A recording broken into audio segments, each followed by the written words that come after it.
Hi, I'm Dr. Chris Salerno, and welcome to another Thursday Troubleshooter, where we answer some of your most pressing questions. Now, we have a question this week from a dentist who's concerned about their team. He says that the dental assistant isn't keeping the lab tidy, isn't being as organized as he would like.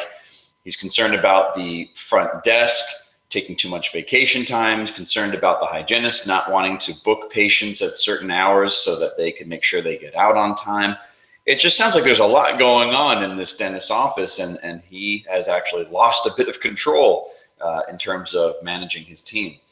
So I have two thoughts on this. One, it would probably do well for this person to take some advice on leadership.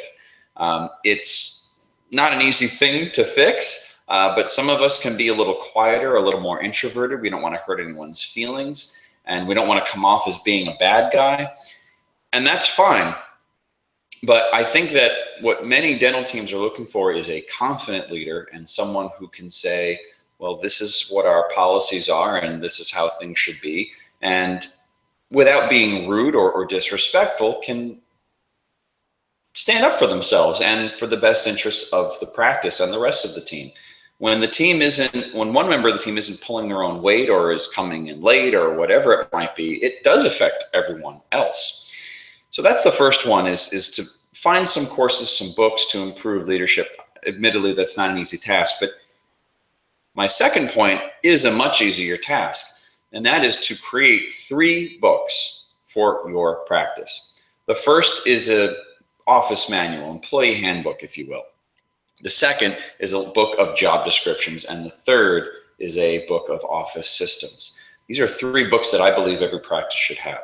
The first one, the office policy manual, is simply explaining the policies of your practice. When are people expected to show up on time? Now, you may think that that's an obvious one. If patient care starts at 8, you want them there by 8, but of course you want them there a little bit earlier than that, right?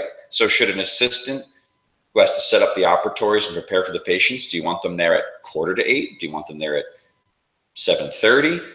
These are the things that should be laid out, what your office hours are, when you expect them to show up. What is your policy on vacation days? What are paid versus not paid vacation days? What's your policy on sick days? There's a number of things to include there, and it may seem overwhelming, but I assure you it's not. You can certainly find some resources online on dentaleconomics.com and dentistryiq.com to point you in the right direction. Put your policies on paper and then hold your employees accountable. The next book is a list of job descriptions. Who does what in your practice? Who does what? Do you want your assistant to be responsible for answering the phone if your front desk person is currently busy? You probably do. So you want to include that in the list of dental assistant, chairside assistant job descriptions. That's a duty that they may be asked to do. To address the question that we received this week, it should say that the lab should be kept tidy, and you recommend keeping, going through and cleaning it once a month. Whatever it might be, you put it down on paper and hold them accountable. And then when you have reviews, when you sit down with your team to review their performances, you can point to that this is something that is in their manual, that they are not, their list of job descriptions, that they're not following. And finally, a list of office systems. This is describing how people should accomplish what is in their job descriptions. So for example, in a job description for a front desk person, you might say that you want them to manage the recall system, that this one person is in charge of making sure patients are coming in to see the hygienist. Well, what is that recall system? That's what's described in your office systems. Now, all of these documents are mutable. Any of these can be changed by you with consensus from your team members. But the point is to put something down on paper so that you're all literally on the same page. So I hope that helps. Gaining some leadership and leading your teams is not an easy feat, but I would definitely recommend beginning with writing all of these down into those 3 separate books.